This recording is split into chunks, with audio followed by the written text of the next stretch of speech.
అర్హులైన ఆటో కార్మికులందరికీ ఇళ్ల స్థలాలు, అర్హులైన ఆటో కార్మికులందరికీ ఇళ్ల స్థలాలు, అర్హులైన ఆటో కార్మికులందరికీ ఇళ్ల స్థలాలు, మున్సిపాలిటీ పరిధిలోని అర్హులైన ఆటో కార్మికులందరికీ ఇళ్ల స్థలాలు, అర్హులైన ఆటో కార్మికులందరికీ ఇళ్ల స్థలాలు. కూటమి ప్రభుత్వం ఎన్నికల్లో హామీలో భాగంగా పట్టణ ప్రాంతంలో 2 సెంట్లు, గ్రామీణ ప్రాంతంలో 3 సెంట్లు కార్మికులందరికీ ఇళ్ల స్థలాలు, అర్హులైన ఆటో కార్మికులందరికీ ఇళ్ల స్థలాలు, మున్సిపాలిటీ పరిధిలోని అర్హులైన ఆటో కార్మికులందరికీ ఇళ్ల స్థలాలు, మున్సిపాలిటీ పరిధిలోని అర్హులైన ఆటో కార్మికులందరికీ ఇళ్ల స్థలాలు, మున్సిపాలిటీ పరిధిలోని అర్హులైన ఆటో కార్మికులందరికీ ఇళ్ల స్థలాలు, ఆటో కార్మికులందరికీ ఇళ్ల స్థలాలు, అర్హులైన ఆటో కార్మికులందరికీ ఇళ్ల స్థలాలు, అర్హులైన ఆటో కార్మికులందరికీ ఇళ్ల స్థలాలు.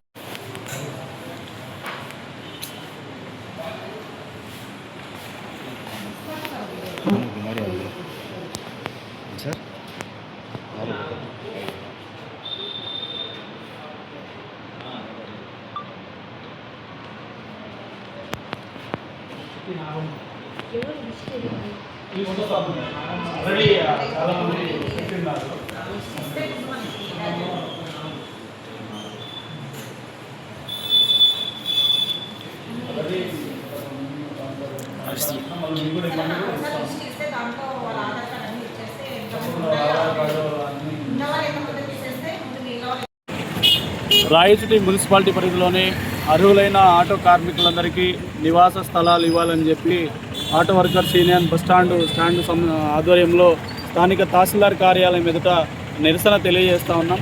ఎందుకంటే గతంలో ఎన్నికలకు ముందు కూటమి ప్రభుత్వం ఏదైతే మేము అధికారంలోకి వచ్చిన తర్వాత మేము ప్రతి ఒక్కరికి కూడా అర్హులైన పేదలందరికీ పట్టణ ప్రాంతంలో 2 సెంట్లు ఇస్తాం, గ్రామీణ ప్రాంతంలో 3 సెంట్లు ఇస్తామని చెప్పి దాదాపు 2 సంవత్సరాల కాలం పూర్తి అవుతూ ఉంది. దాదాపు ఆటో తోలుకుంటూ జీవనం సాగించేటువంటి ఆటో కార్మికులు రోజువారీగా కనీసం 400-500 కూడా డబ్బులు లేక కనీసం తీవ్రంగా ఇబ్బందులు పడుతూ ఉంటే రాష్ట్ర ప్రభుత్వం అర్హులైన అందరికీ నివాస స్థలాలు ఇస్తాము, ఇల్లు ఇస్తామని చెప్పి 2 సంవత్సరాల కాలం పూర్తి అయ్యింది. మరి 2 సంవత్సరాల కాలంలో నెలకు దాదాపు 3,000 నుండి 5,000 రూపాయలు ఒక్కొక్క కార్మికుడు ఇంటికి నివాసానికి బాడిగ కడతా ఉన్నారు. మీరేమైనా ఈ 2 సంవత్సరాల కాలానికి సంబంధించి మీరు ఇచ్చిన హామీలో భాగంగా ఏమైనా బాడుగులు ఏమైనా ప్రభుత్వం తరపున ఇస్తారా? లేకపోతే అర్హులైన వారికి ఇప్పటికైనా 2 సంవత్సరాల కాలం పూర్తి అవుతా ఉంది, మీరు ఇచ్చిన హామీని అడుగుతూ ఉన్నాం. ఈ రాష్ట్రంలో ఎవరు కూడా పేదలు ఉండకూడదు, అందరికి కూడా నివాస స్థలాలు ఇస్తాం, ఇల్లు కట్టుకోవడానికి 4 లక్షల రూపాయలు ఇస్తామని చెప్పి 2 సంవత్సరాలు అవుతా ఉంది. మరి 2 సంవత్సరాల కాలానికి కార్మికులకు అర్హులైన ప్రజలందరికీ కూడా మీరు ఏమైనా నెల బాడుగు రూపంలో రావాల్సిన డబ్బులు ఏమైనా పంపిస్తారా?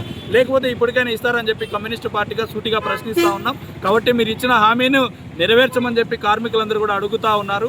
కాబట్టి తక్షణం మీరు ఇచ్చిన హామీ మేరకు పట్టణంలో 2 సెంట్లు, గ్రామీణ ప్రాంతంలో 3 సెంట్లు, పేదవాడు ఇండ్లు కట్టుకునే దానికి 5 లక్షల రూపాయలు ఇవ్వాలని చెప్పి ప్రధానంగా డిమాండ్ చేస్తున్నాం. కాబట్టి లేని పక్షంలో కార్మికులను ప్రజలందరినీ ఏకం చేసి భవిష్యత్తులో పెద్ద ఎత్తున పోరాటానికి చేయడానికి కూడా భారత కమ్యూనిస్టు పార్టీ సిపిఐ ఆధ్వర్యంలో సిద్ధంగా ఉన్నామని చెప్పి రాష్ట్ర ప్రభుత్వాన్ని హెచ్చరిస్తూ ఇప్పటికైనా మీరు ఇచ్చిన హామీని పూర్తి స్థాయిలో ఇంప్లిమెంట్ చేసిన అర్హులైన పేదలందరికీ నివాస స్థలాలు ఇవ్వాలని చెప్పి ప్రధానంగా డిమాండ్ చేస్తున్నాం. సిద్దిగల శ్రీనివాసులు, సిపిఐ రాయచూరు కార్యదర్శి.